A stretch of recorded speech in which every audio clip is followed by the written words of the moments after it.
안녕하세요. 부동산 해결사 솔로몬입니다. 자, 모아타운 사업이 처음 발표된 지가 2022년도 1월 23일이었는데 무려 28개월여가 흘렀습니다. 자, 정말 많은 세월이 흘렀는데 최초의 모아타운 사업이 어떻게 홍보를 했었냐면 길어봤자 6년 이내에 입주까지 끝내겠다라고 홍보를 했었던 사업이에요. 이제 최근에 추가된 구역들까지 합치면 무려 87군데가 현재 대상지로 선정이 되어 있는 그런 상황입니다. 자, 그런데 이 수많은 구역들 지금 제대로 가고 있는지 아니면 어떤 상황인지 거의 대부분 다 모르신단 말이죠.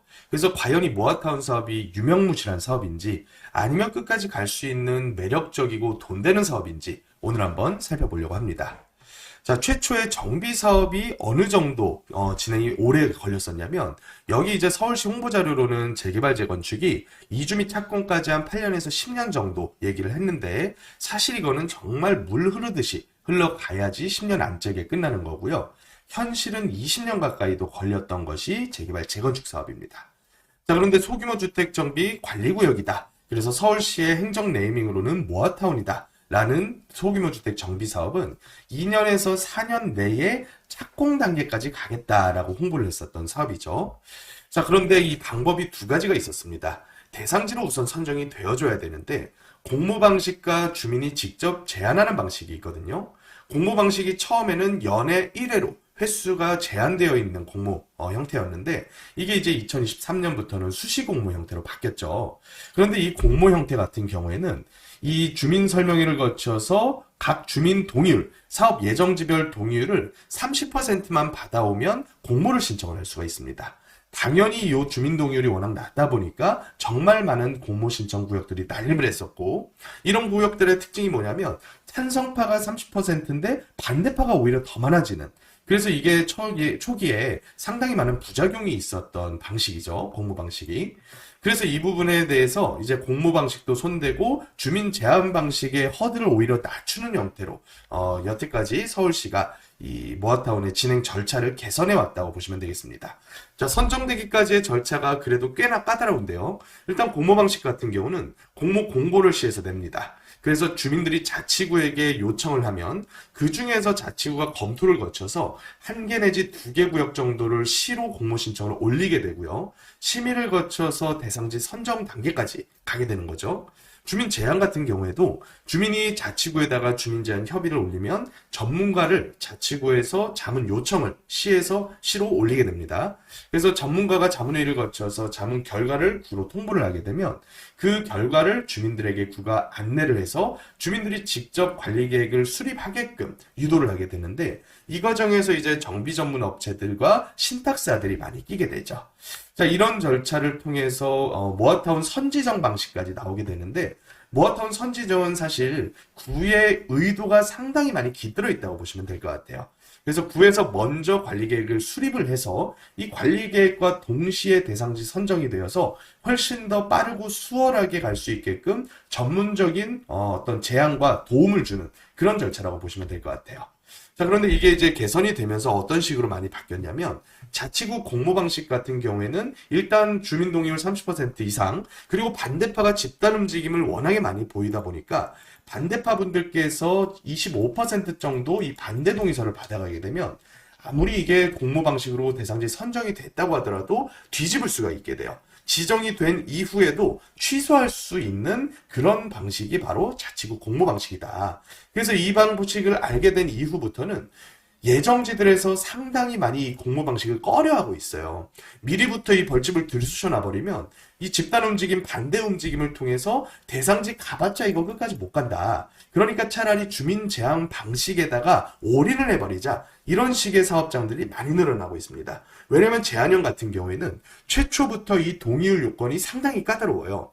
소유주별 동의율은 지금 60%, 여기는 이제 3분의 2 이상을 받아야 된다고 나왔는데 이게 2023년 말에 개정이 됐습니다. 간소화 절차를 거치면서 주민동의 60%를 거치고 또 여기다가 어차피 이거 끝까지 가기 위한 사업이니까 주민동의 60%의 토지 면적 동의율도 절반 이상은 받아와라라고 얘기를 하고 있습니다. 그렇게 됐을 경우에는 대상지 선정된 이후에 아까 말씀드렸던 공모 형태 같은 취소에 대한 여건이 취소 규정이 없습니다. 그래서 취소가 안 되게끔 아예 처음부터 원래 이제 조합 설립 동의를 받으려면 주민 머릿수 동의율 80%에다가 토지 면적 동의율 67%를 받아야 되잖아요. 그것에 준하는 동의율을 아예 대상지 선정, 관리계획 수립 단계부터 미리 받아와라라고 요구하는 게 바로 주민 입학 방식이 됐다는 거죠. 어떻게 보면 공모 방식이 저물어 가고 이제는 사업성 나오는 지역들의 주민들의 동의까지 있다면 취소 없이 끝까지 갈 수 있게끔 주민 입안 방식을 간소화해서 이 허들을 낮춰주는 방식으로 가고 있다고 보시면 될 것 같아요. 자, 지금 현재 그러면 이 87군데의 대상지들이 어느 단계까지 나아갔는지 한번 통계 자료로 제가 한번 보여드리겠습니다. 자, 대상지 선정부터 본격적인 사업 시행 단계까지 가려면 일단은 대상지 선정까지 공모건, 주민 입안 방식이건 이런 식으로 선정위원회까지 거쳐서 대상지가 되게 되고요. 그 이후부터는 정말 지루한 관리계획 수립 절차를 거치게 됩니다. 그래서 관리계획 수립을 위해서 자치구에서 가는 경우와 주민이 직접 정비 전문 업체 신탁사를 껴서 가는 경우 주민 직접 방식이 이렇게 있겠고요. 거기다가 이제 협의 및 자문, 서울시와 자치구 합동 자문을 거쳐서 주민 공람, 이제 14일 동안 이 공람을 거치게 되면 구보나 시보상에 노출이 되게 돼요. 그래서 요걸 통해서 대략적인 이 세대 규모라던가 조합원에 대한 숫자 이 부분을 파악을 할 수가 있는데 그렇게 됐을 때 장점이 뭐냐면 이제 본격적으로 사업성을 우리가 추산해 볼 수가 있게 된다는 거죠. 자, 그걸 통해서 이제 관리계획 승인 요청을 서울시로 넘기게 되고요. 관리계획이 승인이 되게 되려면 일단은 통합심의를 거쳐야 됩니다. 서울시에서 통합심의를 거치고 관리계획 승인 고시문을 떨어뜨리게 되면 그때부터는 이제 본격적으로 사업 시행 단계로 넘어갈 수가 있게 되는 거죠. 자, 여기까지가 사실상의 준비 단계라고 보시면 될 것 같아요. 준비 단계까지만 가는데도 정말 많은 세월이 현재까지 걸리고 있습니다. 이때가 제가 통계로 한번 그 기간을 보여드릴게요. 자, 그리고 나서 이제 본격적으로 가장 높은 조합 설립 인가라는 허들을 걸려야 돼요. 아까 말씀드린 것처럼 조합 설립 인가를 받기 위해서는 80%의 주민 동의율 플러스 67% 이상의 토지 면적 동의율에다가 단독 다가구 통건물 소유자 절반 이상의 동의 이 부분을 필요로 한단 말이죠. 그래서 상당히 까다로워서 현재 이 조합 설립 이후까지 간 구역들을 제가 한번 통계를 빼봤습니다. 자, 정말 적어요. 87군데 중에서 지금 현재 조합 설립 인가 이후 단계까지 2주 단계까지 간 구역은 단 한 군데고요. 사업 시행 계획 인가 단계까지 한 구역도 한 군데입니다.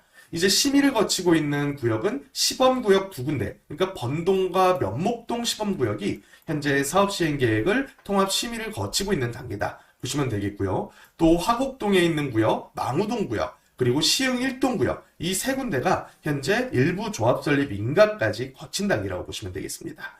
그 나머지 구역들은 사실 아직까지는 본격 시행 단계라기보다는 아직도 준비 단계입니다. 관리 계획이 승인돼서 고시가 떨어졌다고 하더라도 조합 설립 안 되면 말짱 꽝이고요. 이 관리 계획 단계에서도 이 관리 계획을 수립하고 있는 단계가 굉장히 많아요. 그리고 심지어 대상지 선정이 된 이후로 거의 뭐 몇 개월 동안 관리계획 수립 단계로 못 넘어가고 있거나 아니면 광진구 화양동, 자양동 구역처럼 자치구에서 재검토로 여기는 워낙에 반대가 거세다 보니까 자치구에서 다시 검토를 통해서 해제할지 아니면 다시 끌고 갈지를 검토하고 있는 이런 구역도 있다고 보시면 될 것 같아요. 그래서 어쨌든 이 수많은 구역들이 아직까지 본궤도에 넘어가기에는 좀 이른 구역이 대다수인데 이걸 숫자상으로 한번 보면 대상지 선정 단계인 구역이 한 7군데가 있고요. 평균적으로 한 5개월 정도 흘렀습니다. 그리고 아까 말씀드린 광진구 자양동 구역이 다시 검토 중인데 무려 대상지 선정 이후로 19개월이 흘렀고요. 자, 관리계획 수립 중인 단계가 가장 많습니다. 무려 40군데니까 87군데 중에서 무려 절반에 가까운 수치라고 보시면 될 것 같아요. 그래서 대상지 선정, 이 대상지 선정 경과 계열수는 제가 이제 권리산정 기준일을 기준으로 해서 이 여태까지, 현재까지의 경과 계열수를 한번 표시를 한 건데 평균 한 16개월, 1년 4개월 정도가 흘렀네요. 그리고 관리계획이 승인 고시까지 난 구역 중에서 구에서 이걸 선지정해서 간 경우가 있어요. 자, 이거 굉장히 주목해야 됩니다. 구의 의사가 강력하게 곁들인 구역들은 관리계획 승인 단계까지는 무리 없이 수월하게 가는 경향이 좀 많아요. 그래서 이런 관리계획 승인 고시를 선지정한 구역이 어디에 많이 포진되어 있냐면 금천구에 가장 많아요. 금천구. 그래서 금천구 시흥동의 1동부터 5동까지 굉장히 많은 모아타운 구역들이 있는데 이 금천구에서 의도적으로 이 옛날에 시흥 뉴타운 추진했었던 시흥동 일대를 빠르게 모아타운으로 추진하고자 하는 의지가 강력하다 보시면 되겠고요. 그리고 관리계획 승인 고시 떨어진 구역수가 26군데인데 경과계열로는 거의 2년 가까이가 흘렀다. 자, 조합 설립 인가까지 득한 구역은 3개 구역입니다. 여기다가 더 나간 구역 2개를 합치면 총 5개 구역이 본격적인 사업 시행 단계까지 갔는데 경과계열이 2년 이상씩 소요된 걸 볼 수가 있죠. 그래서 2년 이상 소요됐더라도 2주 착공 사업 시행 인가 정도 단계면 여기는 이제 더 이상 뒤로 빠꾸할 일은 없는 단계라고 보시면 되거든요. 자, 그랬을 때 재개발과 비교하면 무지막지하게 짧은 경과 계열이긴 하다. 그런데 이 2개 구역이 어디냐면 시범사업지입니다. 시범사업지. 그러니까 솔직한 얘기로 여태까지 가로정비 사업을 원래 추진하고 있었던 번동이라던가 아주 오래전부터 재개발 얘기가 나왔었던 뭐 면목동이라던가 이런 구역들을 오세훈 서울시장께서 아예 본인의 치적으로 삼기 위해서 그 위에 얹어서 모아타운 이름만 붙인 거지. 사실은 요 짧은 기간 동안에 사업 시행인가 그 이상 단계까지 가기는 원래는 불가능하다. 이게 사실 맞는 거거든요. 그래서 어쨌든 이 구역 5군데를 요약을 해보면 이렇습니다. 강북구 번동 일대가 있는데 여기죠. 수유역이 가장 가까운 역인데 주변 일대가 상당히 노후되고 낙후된 저밀도 지역으로 둘러싸인 구역입니다. 그렇다 보니까 공공을 이름을 붙인 사업들이 많아요. 도심공공, 뭐 공공재개발 이런 구역들, 그리고 또 신통기획도 많아요. 모아타운도 있고요. 소규모 재건축 구역도 있습니다. 그러니까 이 일대가 사실 갈아엎어야 되는 동네인 건 사실인데 사업성의 문제와 그리고 주민들의 동의 문제 때문에 쉽지 않았었던 그런 구역들이죠. 그래서 여기 같은 경우는 관리계획이 이런 식으로 총 5개고요. 수립이 되어서 지하주차장, 통합주차장을 설치하는 그런 안으로 여기는 시비 지원을 상당히 많이 받은 것으로 제가 알고 있습니다. 그래서 본격적인 1호 모아타운이 될 예정이고요. 무려 1240세대 대규모 단지로 조성이 될 예정이죠. 자, 그 다음 구역이에요. 여기는 이제 면목구역과 망우구역 이 2군데가 이 면목동에 같이 위치를 해 있는데 위치가 가깝죠. 그래서 여기도 지금 조합 설립 인가 이후 단계까지 가서 본격 사업 시행 단계까지 들어왔다라고 보시면 될 것 같습니다. 그래서 처음에는 의심을 많이 했었죠. 이 모아타운 사업의 실체는 가로정비 사업인데 이게 과연 한 개 통합된 단지로 끌고 갈 수 있을까? 아직까지는 좀 지켜봐야 되긴 하겠지만 이런 식으로 이제 면목동 같은 혹은 뭐 망우동 같은 번동 같은 지역들에서 이 포문을 먼저 열어준다면 그래도 어느 정도는 가능성이 좀 있지 않을까 이런 긍정적인 기대를 좀 해볼 수가 있을 것 같아요. 자, 그리고 다음은 화곡동에도 한 군데가 있죠. 조합 설립 인가 단계까지 간 모아타운 2차 구역. 이제 등촌역과 가장 가까운 구역이기 때문에 저 안쪽에 있는 화곡동, 그러니까 전세 사기가 본격적으로 터졌었던 화곡동과는 약간 거리가 있다고 보시면 되겠습니다. 그래서 여기는 본격적으로 지금 조합 설립 인가 단계까지 가 있고 등촌동에 조금 더 가깝다고 보시면 될 것 같아요. 그리고 또 한 개 구역이 시흥동에 하나가 있습니다. 금천구 시흥동에 가면 여기가 시흥 1동 쪽 포함된 구역인데 여기는 아예 이제 구에서 선 지정 형태로 관리계획 수립을 해서 간 구역이다 보니까 굉장히 빠르게 조합 설립 인가까지 가게 됐어요. 그래서 주변에 보시면 여기 역시도 상당히 노후된 저밀도 밀집 지역이다 보니까 신통기획이라던가 아니면 뭐 도심 국가사업, 공공재개발 정말 많은 사업장들이 이렇게 밀집되어 있는 구역이라고 보시면 되겠습니다. 자, 이 구역들의 특징 딱 하나입니다. 시와 구의 의지가 굉장히 강력하게 깃들어 있어서 어떻게 보면 전시행정 혹은 뭐 치적 이런 걸 위해서 좀 빠르게 진행시킨 측면이 좀 있어요. 자, 근데 아무리 구와 시의 의지가 강력해서 이런 식으로 끝까지 갈 수 있게 밀어주더라도 사업성은 또 별도의 문제죠. 아무리 이제 시와 구에서 이 절차상의 절차 간소화와 국비 지원, 시비 지원을 밀어줬더라도 이 내재적인 사업성은 주민들이 동의가 빠르게 나오더라도 주변 지역에 시세 견인이 없다면 상당히 어려운 게 바로 사업성이거든요. 그래서 제가 시범 사업지를 기초로 해서 한번 사업성을 빼봤습니다. 두 가지로 한번 볼 건데, 하나는 사구역만 볼 거고요. 번동입니다.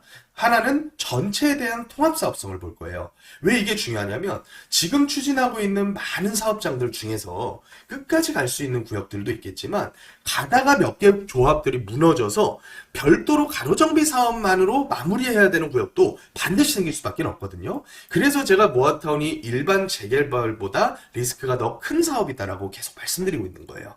자, 번동 B-1구역, 그러니까 4구역인데 여기만 별도로 간다고 봤을 때는 조합원 수는 굉장히 작습니다. 그리고 여기가 3종 일반 주거지역으로 편성된 구역이기 때문에 별도의 종상향이 필요하지가 않아서 토지기부 체납을 제가 넣지 않았어요. 그런데 지어지는 세대 규모가 본격적으로 진행되더라도 작습니다. 거기다가 지금 관리계획상 임대주택을 64가구를 뽑아놨기 때문에 일반 분양할 수 있는 세대가 사실 이 조합원들 전체 중에서 단독 조합원 두 채씩 주게 되면 한 100여 세대, 100에서 107세대 정도로 뽑히게 되겠더라고요. 자, 그런데 문제가 이겁니다. 여기에 있는 이제 87군데 대상지의 특징은 노후도가 심한 외곽 지역들 위주로 해가지고 대상지 선정을 많이 했다는 얘기예요. 자, 그렇다 보면 일반 분양할 수 있는 그 가격대들이 주변 시세 대비해서 무리하게 할 수가 없단 말이죠. 그래서 번동 같은 경우는 장위뉴타운 정도 수준으로 분양을 하더라도 84 기준 했을 때 10억대를 훌쩍 넘겨서는 분양 안 돼요. 분양을 못 합니다. 장위뉴타운 84가 지금 10억대 언저리에서 시가가 형성되고 있거든요. 자, 그러면 좀 무리하게 해서 한 10억 후반 정도 분양하고 5구짜리를 한 8억대 중반 정도 분양한다고 감안했을 때 조합원 분양가를 낮추기가 상당히 까다로워요. 일반 재개발처럼 조합원 분양가를 일반 분양가의 뭐 70%, 그 이하 수준으로 가기가 상당히 부담스럽단 말이죠. 그래서 한 85% 정도, 5구 기준 조합원들이 한 7억대, 84 기준 9억 초반, 요 정도 분양받는다고 가정해서 이 사업 수지 분석을 샘플링 해봤습니다. 그리고 공사비는 여기 같은 경우는 이제 무리하게 일종의 이제 초고급화 전략이죠. 초고급화 전략을 펼치기가 상당히 어려운 지역입니다. 그래서 공사비를 무리하게 끌어올리는 것보다는 조금 낮은 한 평당 800 정도 수준으로 잡았고요. 그리고 권리가액, 여기 이제 조합원들이 종전자산 평가를 받게 될 텐데 단독 비중이 높다 보니까 평균적인 지분가 평가 금액을 좀 낮췄어요. 그래서 한 2천 중반 정도 평가 나온다라고 감안했을 때 이 정도로 좀 낮은 수준의 이 비례율을 좀 우리가 생각을 할 수밖에 없을 것 같아요. 100%에 약간 못 미치는 한 98% 정도 수준의 비례율이 계산이 되더라고요. 자, 그런데 이걸 구역을 확대해서 규모의 경제를 키운다면 조금 더 긍정적인 효과를 기대할 수가 있겠죠. 그래서 전체 조합원 수는 364명인데 여기다가 조합원 물량 이제 1+1까지 합치게 되면 500세대가 좀 안 되는 물량이 조합원 분양 물량으로 빠지게 되겠고요. 그리고 또 일반 분양 세대는 470여 가구로 상당히 많은 숫자가 나오게 되죠. 그리고 대부분 5구 아닌 84로 제가 구성을 했고요. 자, 그리고 임대주택으로 봤을 때는 임대가 상당히 셉니다. 이제 이종 땅들이 기부 체납을 더 한다라고 관리계획상에 나와 있기 때문에 종상향을 통한 기부 체납을 통해서 임대는 283세대까지, 284세대까지 늘어날 수밖에 없겠고요. 아까 봤었던 사구역과 동일한 수준의 분양가를 책정한다고 가정하면 한 102% 정도의 비례를 보이더라. 그러면 최근에 실거래 있었던 한 개의 다세대를 제가 예를 들어서 어느 정도의 추정 분담금을 예상해야 될까까지 계산해 볼 수가 있을 것 같아요. 자, 추정 분담금으로 봤을 때는 대략적으로 대지 한 8.66평짜리를 한 2,500 정도 플러스 알파, 그러니까 150% 정도 격차율 적용을 해서 기여 지분을 한 13평 정도로 평가받았을 때 권리가액을 한 3억 초반 정도로 보시면 될 것 같아요. 거기다가 이제 조합원 분양가에서 권리가액을 빼게 되면 추가 분담금이 나오게 될 텐데, 그러니까 쉽게 얘기해서 이분께서 2021년도였을 것 같아요. 2021년도에 종전자산을 한 5억 정도의 매수를 했는데 추가 분담금 내야 될 금액이 어느 정도냐면 5구짜리 받는데 한 4억 가까이 내야 된단 말이죠. 그러면 총 투자 금액이 한 9억 정도 예상이 될 텐데 이 9억 정도에서 현재 시세가 어느 정도인지를 봤더니 9억이에요. 그러니까 이 사업으로 인한 기대 순수익이 거의 제로의 수렴을 할 수밖에 없다. 이게 이제 외곽 지역들, 진행은 빠르더라도 외곽에 속하는 지역들의 특징이다라고 볼 수가 있을 것 같아요. 자, 그래서 여기는 끝까지 갈 구역이기는 하겠지만 그렇다고 해서 크게 돈이 많이 될 만한 구역은 아닌 것으로 제 나름대로 결론을 내려왔습니다. 자, 그래서 이런 식으로 이제 사업성 수지 분석 예상치를 뽑아가지고 제가 접근을 많이 하는데 이걸 통해서 한번 결과를 내려보겠습니다. 전체 87군데 구역 중에서 조합 설립 인가 이상 구역은 한 5개 정도에 그쳐 있습니다. 94% 이상이 아직까지는 본격 시행 단계가 아닌 계획 단계에 멈춰 있는 그런 상황이고요. 조합 설립 이상 진행된 구역들의 특징을 한번 뽑아보니까 2개의 시범 사업지와 선 관리 계획 지정을 한 구역들. 그러니까 구와 시의 의사가 굉장히 많이 깃들어 있는 구역들이더라. 그리고 또 사업성 수지 분석 샘플링을 해보니까 개별 한두 개 구역 가가지고는 답이 없다. 이거는 외곽 지역들은 무조건 규모의 경제를 노려야 될 수밖에 없겠다. 하지만 이제 양재동이라던가 대청마을이라던가 강남권에 속하는 구역들은 조금 다를 수가 있겠죠. 여기는 고급화 전략도 펼칠 수가 있겠고요. 이제 사업성이 좀 떨어지더라도 일반 분양을 굉장히 비싸게 해서 사업성, 비용 부분을 상계 처리를 할 수가 있는 구역들이에요. 그래서 이런 지역들은 급지가 아주 최상급지에 속한다는 장점이 있다는 거죠. 그래서 진행이 빨라도 급지가 떨어진다면 이제 투자 매력이 떨어진다라고 제가 표시를 해놨는데, 이거는 무슨 투자 매력이 떨어진다는 얘기냐면 뒤쫓아가가지고 살만한 매력이 없다는 뜻이에요. 초기에 예정지 상태에서 샀을 때, 아주 저렴한 금액에서 샀을 때의 매력은 분명히 존재하겠죠. 그리고 또 내 집 마련 원하시는 분들이 진행이 빠르다는 장점을 가지고서 금천구에서 뭐 전부 다 구에서 선지정을 해서 관리계획 수립을 한 그런 구역들을 내 집 마련 목적으로 사는 데에 대한 투자 매력은 분명히 존재한다. 그런데 이미 조합 설립인가 다 나고, 그리고 사업 시행 인가까지 앞둔 상태에서 피가 붙은 물건을 외곽지에서 사게 되면 이거 제가 계산해 보니까 투자 매력 없더라. 그래서 결론입니다. 모아타운이 지금 유명무실해지느냐 아니면 끝까지 갈 수 있는 매력적인 사업이냐의 기로에 서 있다고 저는 봐요. 근데 이 기로에 서 있을 때 투자자분들께서는 이걸 이용할 수가 있어야 돼요. 지금 모아타운이 제가 앞서 설명드린 것처럼 주민 입안 방식으로 거의 대부분 기울고 있습니다. 주민이 직접 제안하고 입안하는 방식으로 기울고 있는데, 이렇게 됐을 때 또 하나의 장점이 뭐냐면 동의서를 먼저 걷다 보니까 이 많이 거친 동의서를 가지고 구에다가 뭘 요구를 하냐면 행위 제한을 먼저 요구를 하고 있어요. 행위 제한. 그러니까 대상지 선정 안 되더라도 이 행위 제한을 통해서 노후도를 묶어버릴 수가 있다는 거예요. 자, 그러면 노후도를 묶게 됐을 때의 장점. 이거 최소 3년에서 플러스 1년에서 4년 묶입니다. 4년 동안 묶어놓게 되면요, 이거 모아타운이 아니라 4년, 5년 뒤에 신통기획 재개발, 일반 민간 재개발로 추진할 수 있다는 장점이 생기는 구역들이 있어요. 자, 이거 어마어마한 장점이거든요. 거기다가 노후도를 묶어버리는 거 플러스 조합원 수가 고정이 되게 됩니다. 조합원 수가 더 이상 안 늘어나게 되면 당연히 일반 분양 세대가 늘어나다 보니까 훨씬 더 사업성에 매력적일 수가 있겠죠. 자, 그러면 이 전 단계를 우리가 노려서 상급지를 들어가야 된다는 뜻이에요. 당연한 얘기입니다. 오늘 제가 쭉 설명드린 내 얘기의 결과는 뭐냐면 아예 초기 예정지 상태인 상급지가 가장 투자로서는 매력이 넘친다라고 결론을 내리면 될 것 같아요. 자, 이런 지역들 분석해서 들어가기 쉽지 않습니다. 저처럼 이거에 대한 조합원 수 뽑아낼 수 있어야 되고요. 관리계획 수립 전이라도 대략적인 이 일반 분양 세대수 예상해 볼 수 있어야 되고요. 또 임대주택 수 뽑아낼 수 있어야 되고요. 주변 시세대에서 얼마까지 분양할 수 있을지까지 뽑아낼 수가 있어야 돼요. 그래서 이런 부분들에 대해서 도움을 받아서 이 구역에 대해서 알고 싶다거나 아니면 추천하는 물건을 본격적으로 투자를 해보고 싶다거나 이런 분들께서는 토요일에 있는 오프라인 강의 나오셔야 돼요. 이거 안 나오시고 그냥 나는 빨리 가는 게 좋아 하고서 이제 관리계획 수립되어 있고 혹은 뭐 조합 설립되어 있는 데를 피를 주고 들어간다. 그래가지고는 재미없는 사업이 모아타운이다. 오늘 제가 결론 말씀드렸습니다. 그러니까 토요일에 있는 세미나 미리 예약 꼭 해주시고 참석해주신 이후에 투자하시면 내 집 마련과 투자 두 개 다 성공적으로 이끌어내실 수 있을 겁니다. 자, 토요일에 뵙겠습니다. 감사합니다.